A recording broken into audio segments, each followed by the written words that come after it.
Dhamma greetings. My name is Rahula. I'm a student of Bhikkhu Candana, and I just wanted to share a thank you before watching, and just to let you know that Bhikkhu Candana is a wandering monk, and he basically depends totally on donations for food, shelter, transport, and medicine. So if you find this video beneficial and it's fruitful in your life, a dana or donation would be greatly, greatly appreciated. So enjoy.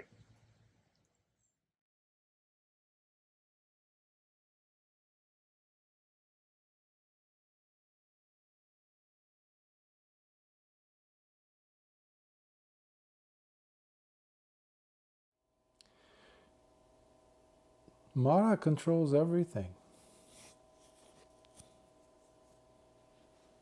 In several suttas, Lord Buddha mentions in answer to questions raised by his students on different occasions as to what is Mara's realm, what is the dominion of Mara, is there such a thing as Mara, where is Mara to be found, etc. In different places, Lord Buddha addresses this question by pointing out the 6 sense bases as Mara. The body is another one. 6 sense bases, by the way: the eyes, the ears, the nose, the tongue, the body, the mind.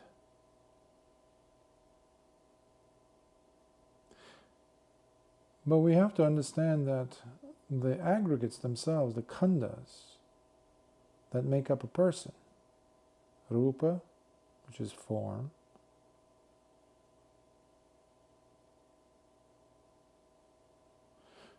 you have vedana, feelings, you have sanyas, which are perceptions, your filters to the world, how you view the world, memories, for example, sankhara, or the habitual drives we have that prompt us, instigate us, compel us, impel us, push us in doing this or that. What makes us think that we have a personality, that we have certain proclivities, certain tendencies? And then you have vijnana, there's consciousness. These 5 make up a person. We call them in Buddhism, in the Dhamma, we call it the Pancha Khanda. Pancha means 5, Khanda means the aggregates. But what Lord Buddha also calls this, he adds a suffix to that, or actually adds in the middle of it, Pancha Upadana Khanda. Upadana is the other root that's introduced in between these Pancha and Khanda. And Upadana means the grabbing on, holding on, being attached to, yoked to. What? The 5 aggregates. And that is, in general, the status, the heart's status, the state within which a human being or that being is living. Ignorance, basically. Because you identify yourself as the aggregate, the collection of those aggregates. Nothing more than that. To which we attach the personality, view, Sakkaya Ditthi, this me, myself, mind-making machine we start to create within us. It's a big magical trick, by the way. But in essence, I mean, when you look at it carefully, scrutinizingly, you see there is no such thing that you can put your finger on and say, this is mine, this is... But inevitably, because you are living on this planet, because you're living and going through experiences a variety of experiences interacting. So there are all these collisions that happen between yourself and others, between what you like the situation that you're in to be versus what is really taking place. The past events, the memories, etc., as well as the future ones, the ones that are yet to come. All these become tarnished, become smudged, become sullied by that ignorance that I was mentioning.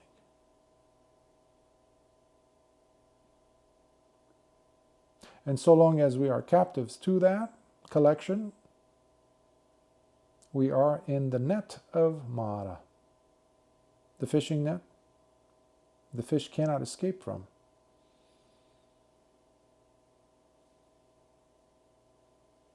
So Mara has grabbed us by the aggregates. And it's so long as we live in the darkness,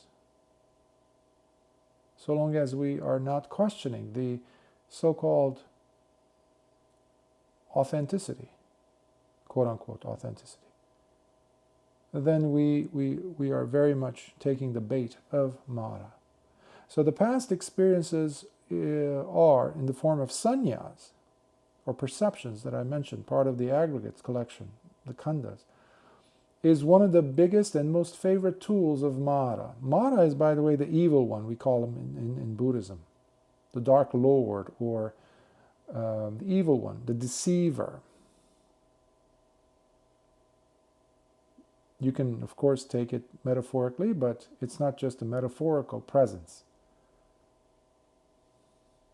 as we see in the suttas and in the lives of dedicated practitioners, where Mara shows up again and again to dissuade you, to trip you over, to convince you to get off the path, to lose confidence in the Dhamma, to let go of your chanda, chanda, which is the desire for Dhamma chanda, to find out, to understand, to get rid of suffering, without which it's impossible for you to traverse and go beyond to the other shore, as Lord Buddha says. To go to safety, to find finally safety and refuge by standing on firm terra firma.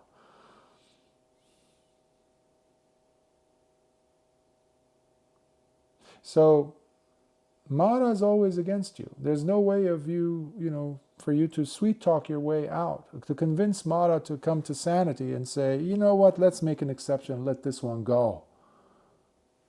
In that sense, he's very, as they say, incorrigible. He never gives up. I'm saying these words in reference to Mara because oftentimes practitioners do not realize the importance that needs to be given to this aspect of the practice. It's anupada, patipada, it's anupa. It's gradual, step by step. While we're going on that step-by-step journey of transformation, you will lose your faith in yourself. In the practice, you will have doubts, you will lose intensity in your chanda, in your drive, in your energy, in your willingness to sit, to ask, to maintain sati. All these things will happen. But meanwhile, what often happens is individuals do not pay attention to the inner dialogue or monologue that takes place.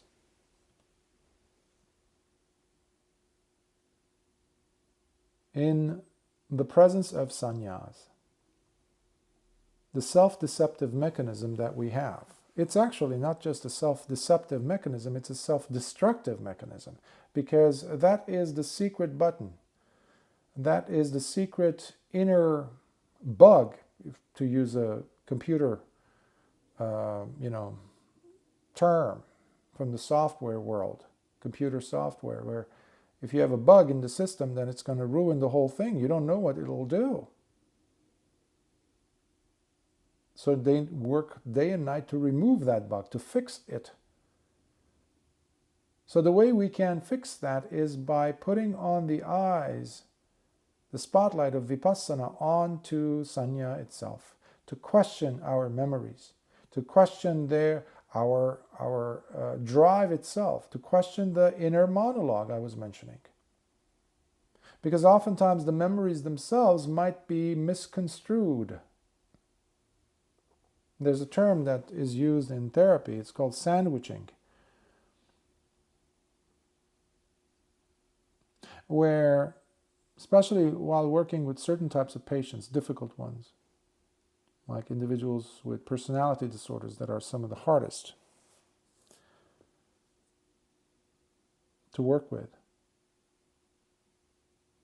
the therapist, the skilled, versatile therapist, is going to have to figure out a way to squeeze in some therapeutic tools of interventions while putting in, let's say in the case of a narcissist, words that glorify them, that make them feel, yeah, I am special. Those would be like, some of the layers within a sandwich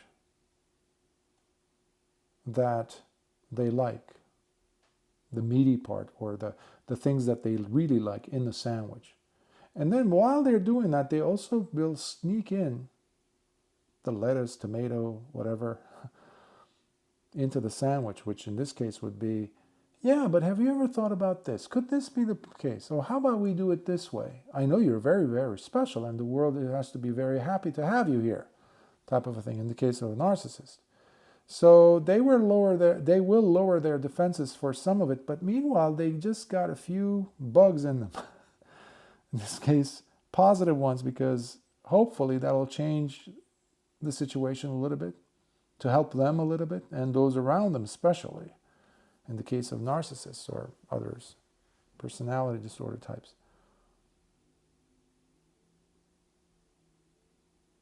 Sannyas are crucial.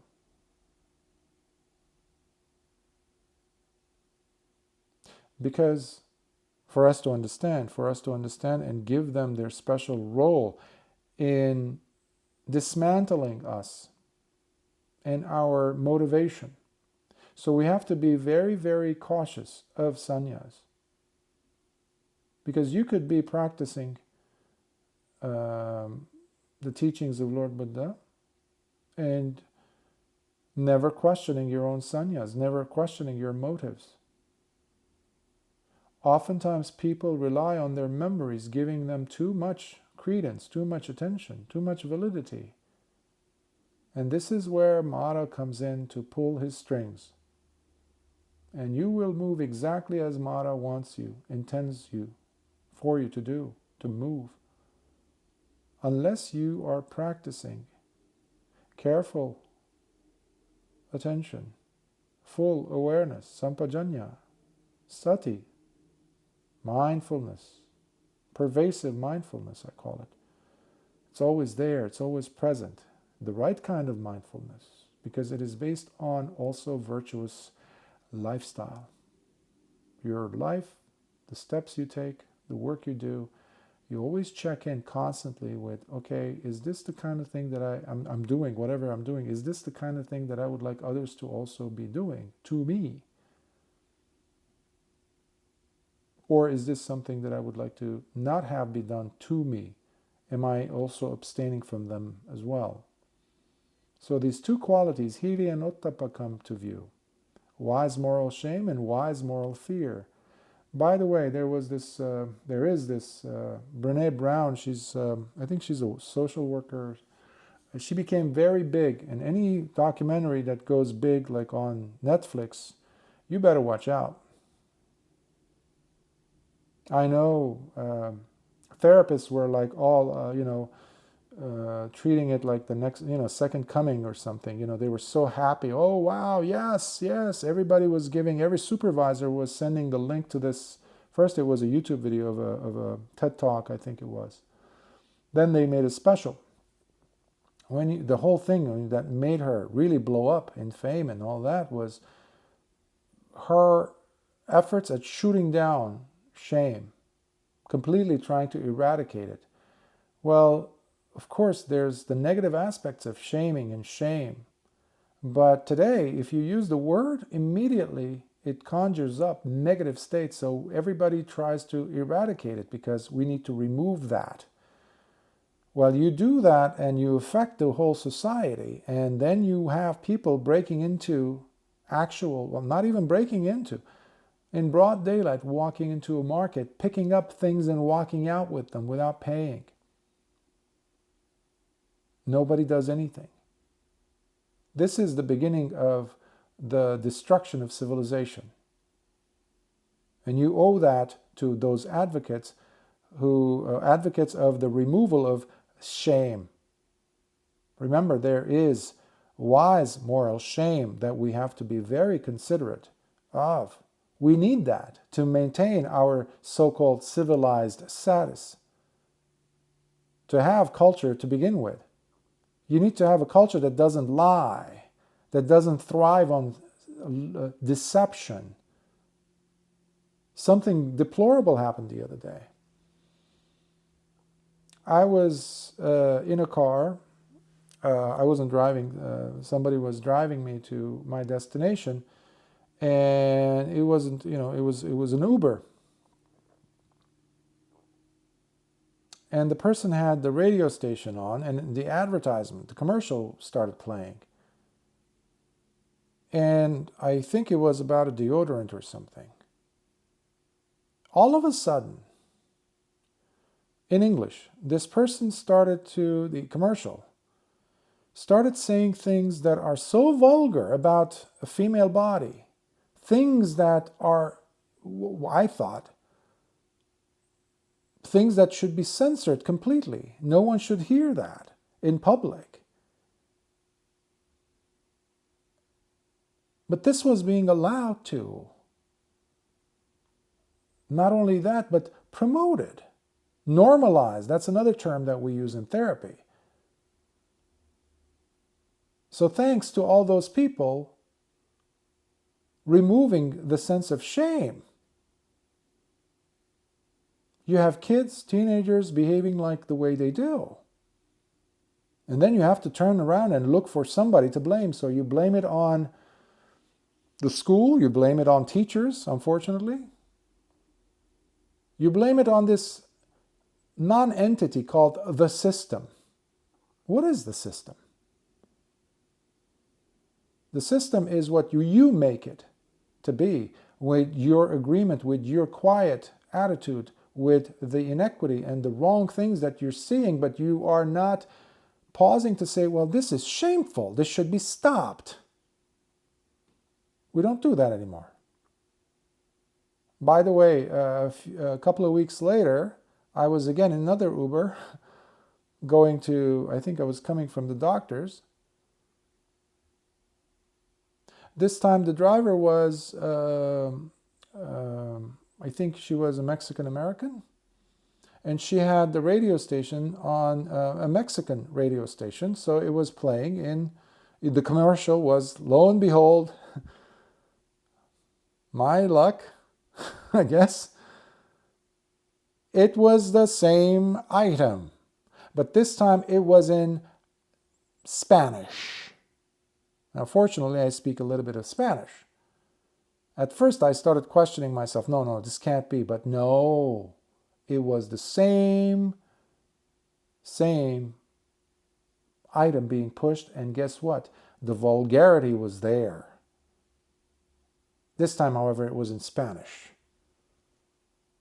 Well, what is that doing to the children? What is that doing to families who are just simply driving? And it's seemingly, I mean, come on, it's a deodorant. I mean, it's like a lotion or something. It can't be anything vulgar about that. It's an innocent thing, right? But look how sadistically manipulative these individuals are to corrupt society. So if you want to see if a society is going down the drain, you look at the humanities departments in the universities. You look at the philosophy departments, social sciences departments. That's where you will know where the corruption is starting from. Especially with professors who have certain tenureships at big universities, historians, who start to manipulate history, who start to, and those who, philosophers who come in and say, they put under question basically the whole ethical structure of a human being that needs to be there in order for there to be civilization in the first place. When they start talking to you about, when they start making a case for relativism or be reductionist in their own conclusions about reality, about experience, and then you end up with something like moral relativism, where, well, there's no such thing as right and wrong. Well, guess what? Lord Buddha talks about this in the Brahmajala Sutta, in the all-embracing, all-encompassing net of wrong views, over 60 of them, 62 views that were prevalent at the time of Lord Buddha in India at that time. And guess what? This theory that Michel Foucault and other idiots like that have been promoting, Derrida and all those guys, guess what? It was already there at the time of Lord Buddha, 26 centuries ago. 2,600 years ago, it was there. And you had people who believed that actions don't have consequences. You can pretty much get away with it without worrying about any moral ramifications. Something coming, there's no mother, there's no father, there's no good rewards or consequences for good or bad actions. So you basically, what today's CEOs do, what politicians do, what bankers, huge hedge fund owners and the powers that be do, believe in, this is perfect for them. There is no North Star. There is no compass. Anything goes. You just have to,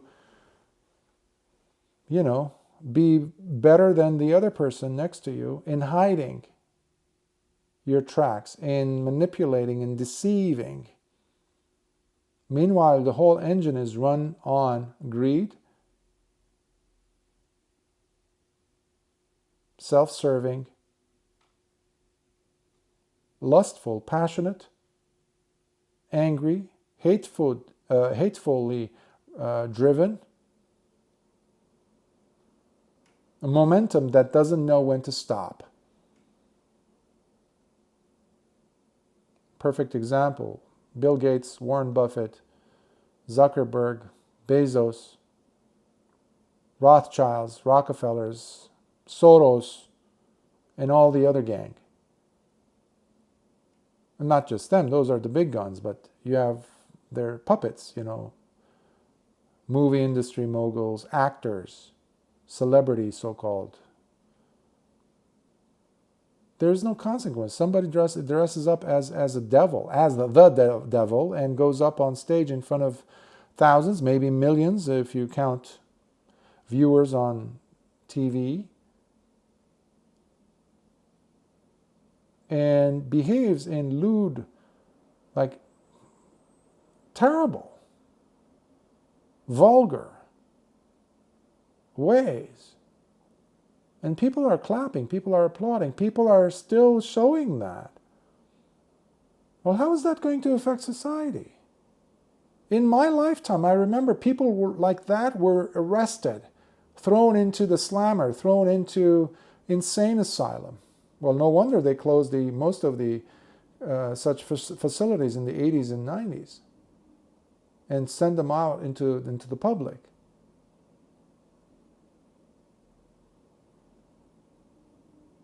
You have to protect our civilization, but they're doing the opposite of that. But that's on the macro level. Remember, I started speaking about the micro, the deceptions we tell ourselves. And memories are a big deal. Not just memories, but perceptions. Remember the thing I said about social sciences and humanities in the universities. And by the way, therapists are the gloves of such movements. They make it okay when the person goes in finally to open up, spill their hearts out to this stranger and to gain their trust and all that. The other person is talking, and they're there to support and help the improvement of the individual and the society. What they have been doing is the opposite. Creating confusion, destroying families. That's what therapy has turned into. They don't, even in fact, if you use the word family, they were attacking this thing called, they came up with traditional families. It became a taboo among therapists, I remember. If you use that term like family, they would look at you funny in conferences and workshops. Like, what's wrong with that? These terms that we come up with, sex worker, for example, instead of a prostitute.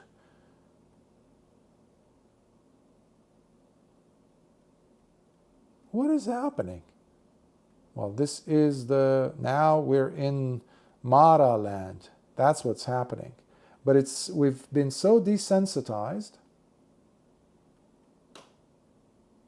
These abnormal, disgusting, vulgar, the eradication of shame from our civilization, where a person says, it's the typical, the situation with the emperor's new clothing.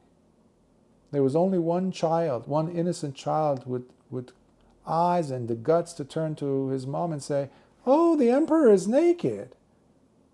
Meanwhile, everybody was in on it and saying, yeah, emperor, yes, your highness, yes, these are wonderful robes you're wearing.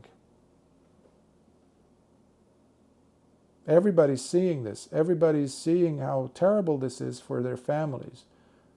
And the family itself is becoming almost like outdated. That's what they're trying to do, but you can't win against what is good. It's impossible, no matter what they do. Similarly, no matter whatever Mara does in your mind to make you lose your momentum in the practice, Mara knows deep down, despite himself, that he will lose.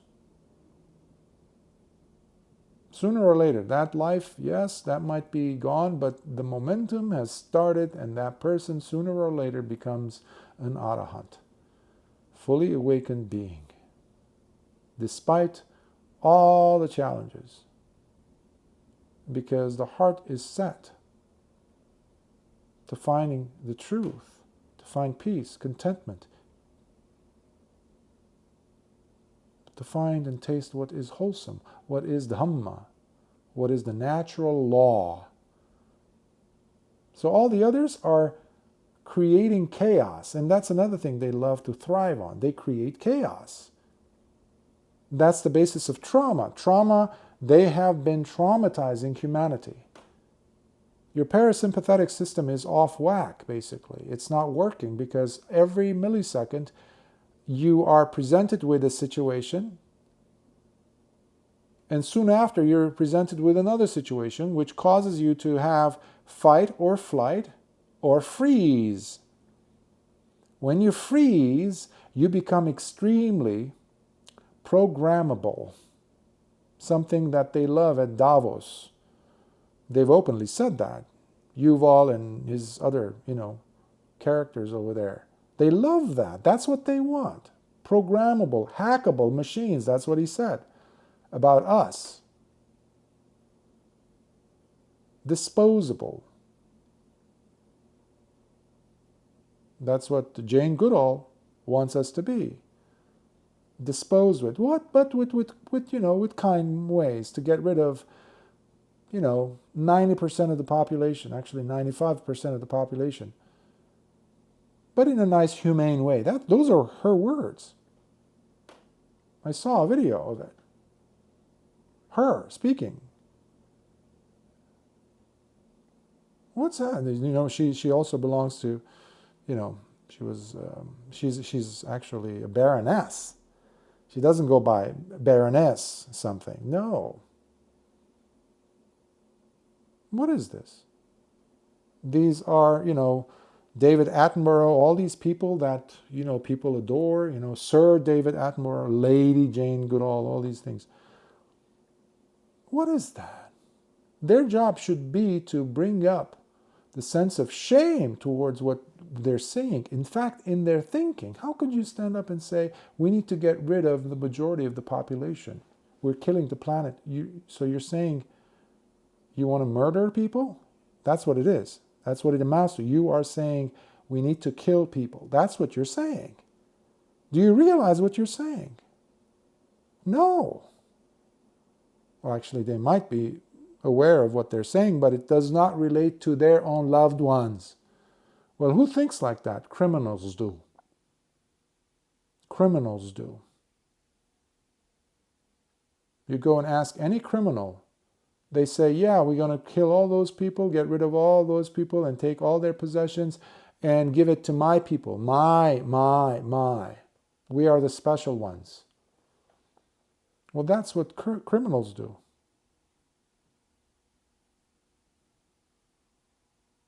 But these people have become, individuals that millions of people look up to over the past decades. I mean, I grew up listening and watching nature shows with David Attenborough. And now he's one of the, advocates of this whole hoax with climate change thing, which also is about stripping our own rights. They've been doing that for a few decades. That's not enough. They want to keep you in tiny little pockets, they call like smart city and whatnot. They want to take away your dignity as a human being. They're stripping us from everything. Values, the way you look at yourself as a human being, where you no longer are able to heal yourself. The food you eat is all poisoned. The water we drink is all poisoned. The air we breathe is all poisoned, thanks to all these chemtrails that we're seeing. And no one seems to say anything about it, because most of the population have become docile for the last 2 or 3 years. Nobody's lifting a finger and saying, excuse me, what's happening here? I disagree with this. If you do, there's a lovely label waiting for you to be slapped with. So we're being corralled. It's coming into a bottleneck, and people are not realizing this until it's too late. But there are individuals who are starting to, and noticing a pattern, finally, because it's all in the patterns. So similarly with your mind, when you're working on yourself, because that's where you need to start with and end with. And if you work on yourself and really see what's going on, the tricks that you pull off in your mind by convincing yourself that you are no better than your version of yesterday, if you stick that sanya or perception on yourself and say this is the most I can amount to, there's a problem. Now you've done what those groups of thugs have been doing and are trying to do, with every day keeping you on edge with this fight or flight or freeze especially mode, where people are terrified without knowing as to what am I terrified of now. But they know something's coming. Why? Because the list is long, I remember in 2001, Donald Rumsfeld, he was the Secretary of State. I was a layman then. Secretary of Defense, I'm sorry. And he got up, and Robin Williams used to make fun of this. He would get up in front of the press and he would say, I don't know when, I don't know how, I don't know what exactly, but something terrible is going to happen. This is a grown man, a grandfather, a wealthy businessman who owns shares and is on the board is a board member of several different organizations that also ran the military industrial complex. He's getting up now, talk about conflict of interest. He would get up in front of billions of people and say that, at least hundreds of millions of Americans. And nobody would question him on that. Like, are you senile? Are you... But what it did was exactly what they wanted. It terrified people. Everybody was looking suspiciously at everyone else. Well, guess what? It happened again a couple of years ago. Everybody was like, oh, did you get the, what is that? People started to be on edge. They don't even know why. Why? Because they want to follow the directions. Just like the people did in Nazi Germany, just like the communists in China, in Soviet time, Stalin time, that's what they did. That's what we have been. So it's a foolish thing to presume that you are living in freedom, really. We don't have that anywhere in the world. I've traveled all around the world. I haven't seen that freedom that people talk about in so-called free countries. But it starts in your mind. People in prison, they would live free, although the body is completely incarcerated, but the mind is not, the heart is not. So, can you do that? Yes, it's always there. We can do that. But you need to keep your sanity intact. You need to be well informed. You need to keep your integrity intact by going back to Hiri and Ottappa, as I mentioned. Wise moral shame and wise moral fear. Fear because you consider those individuals whom I respect, hold in such high regards. If they were to know my thoughts, for example, if I'm having a bad thought, if I'm having pondering a bad thing, or saying something horrible, or doing something even, especially, if they were to know my thoughts right now, would they be proud of me, or would they chastise me? Would they criticize me for having them? And if the answer is yes, you immediately stop it, naturally, because you hold these people in high regard. They mean something to you. You respect them. So that is wise moral fear. You can think of it like that.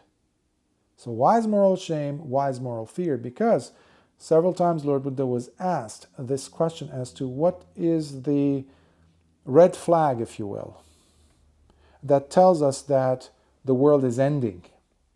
He said, when Hiri and Ottappa are missing in society, when society has relinquished these two, wise moral shame and wise moral fear, and that's what we have.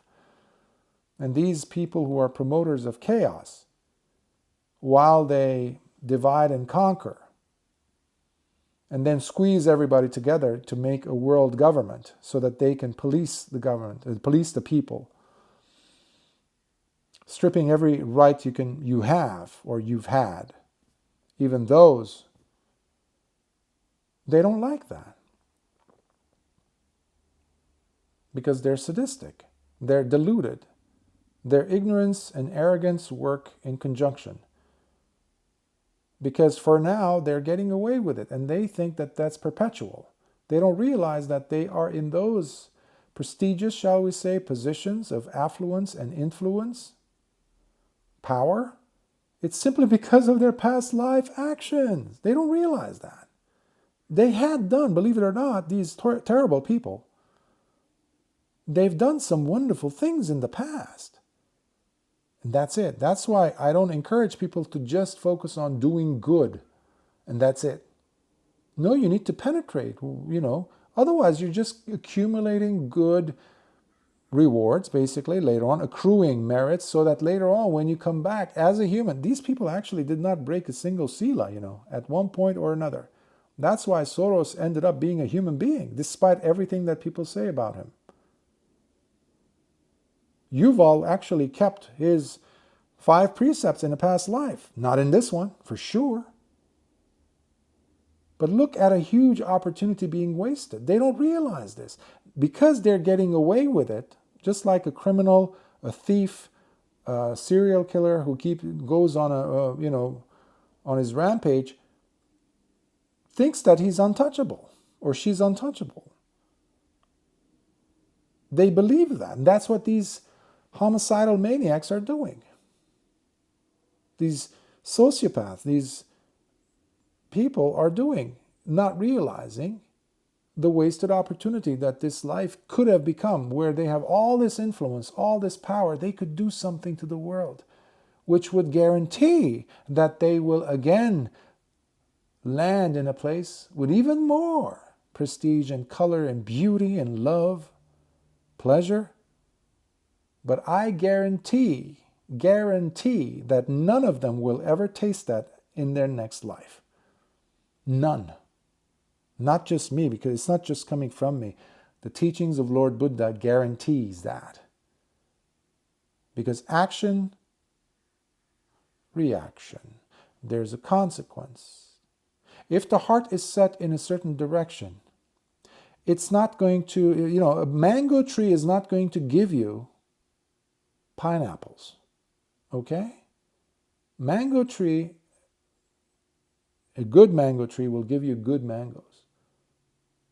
A bad one is going to give you bad mangoes. But don't go expecting strawberries or cucumbers to come out of a mango tree. That's what these people are doing. This is why I call it delusional. But when you hang out with people who are equally deluded, you start believing the lies. You start believing the insanity. That's why these people have to constantly engage in similar bad behavior and make secret pacts. And that's another thing. Beauty, kindness, truth, justice, love can never be done in secret. It can never stay in secret. That's why Lord Buddha, when he taught, he taught with open hands. He said, there's nothing that I'm keeping secret here. Truth can never be kept secret. That's the beauty of truth. These people have nothing to do with truth. They will pretend what they're saying is truth.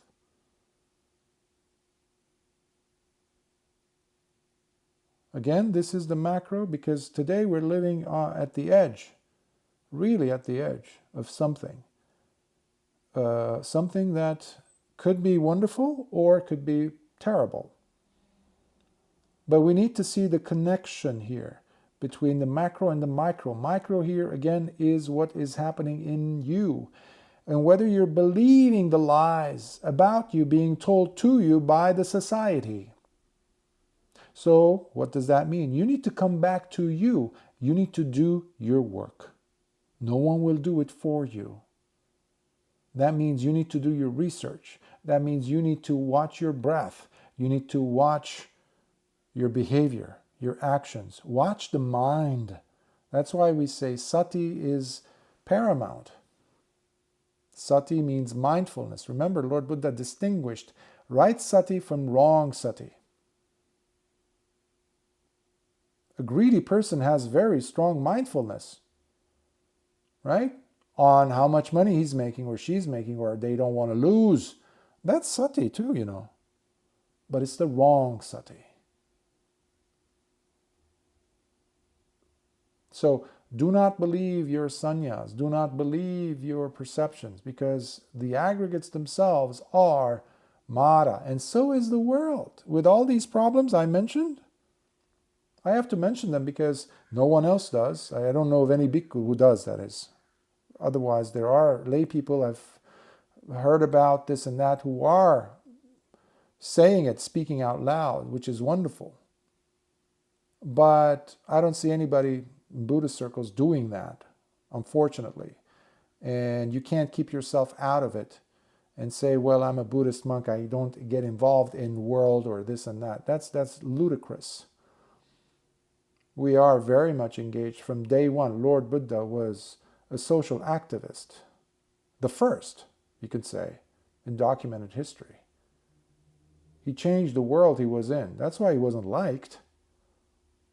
But today's bhikkhus are more involved in advocating or protecting their seats or their temples or their monastery, their reputations, saying things that makes them likable, not to want to offend anyone. What a joke. That person is not living according to the example of Lord Buddha. You need to be aware so that your own students, followers, people who are interested in what you have to say can at least be acknowledged. Otherwise, it's cognitive dissonance. You are promoting the system otherwise if you keep silent.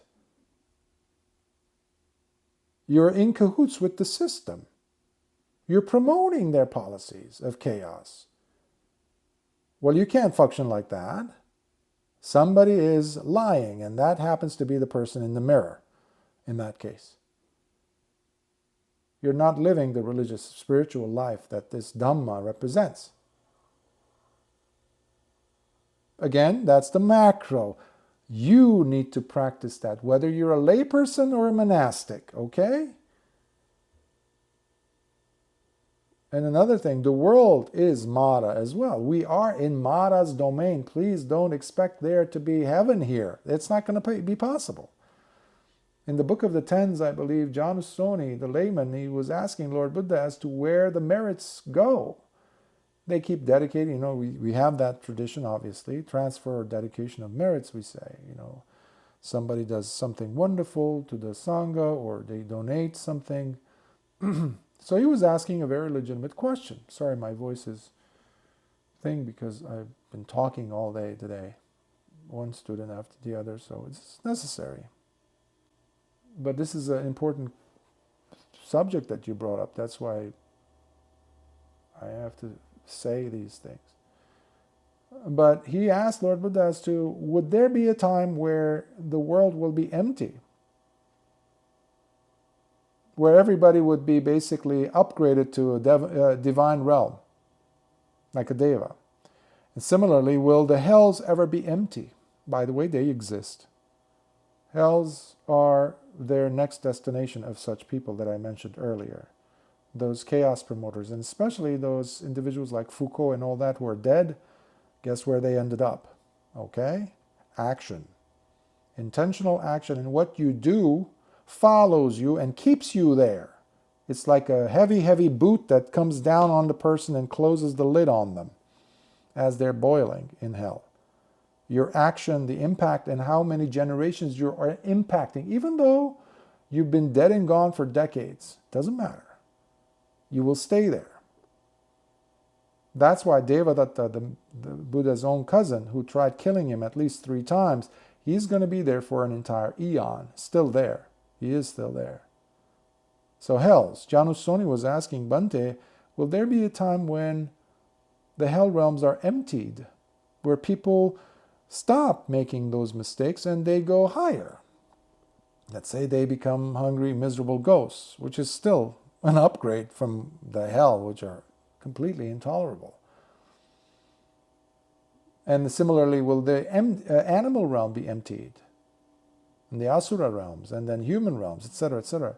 And Lord Buddha said, there will never come the time where any of these 31 realms of existence would ever be emptied.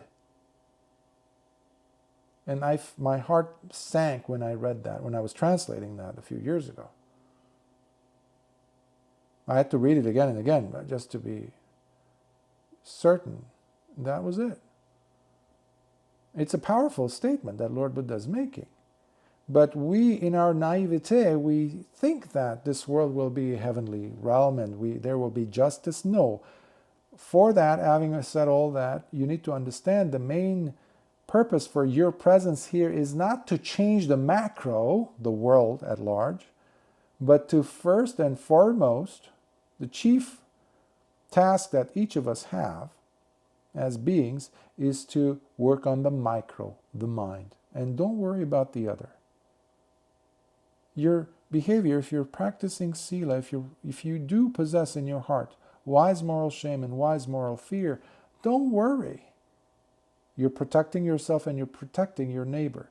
And if your neighbor is doing that, they're doing the same thing in the society like that. That's why our behavior, our responsible behavior, in thought, speech, and action will change the fabric of society. I mean, it took gradually to get us there.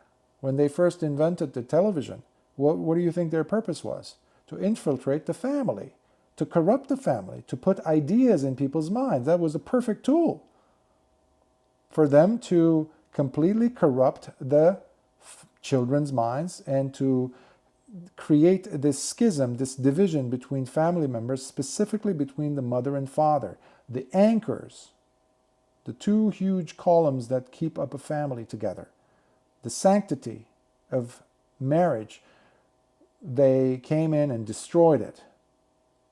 And now you have the smartphone. See how many generations? So this has been these people have been working. In fact, they're they're just following along their agenda, the ones from their own predecessors.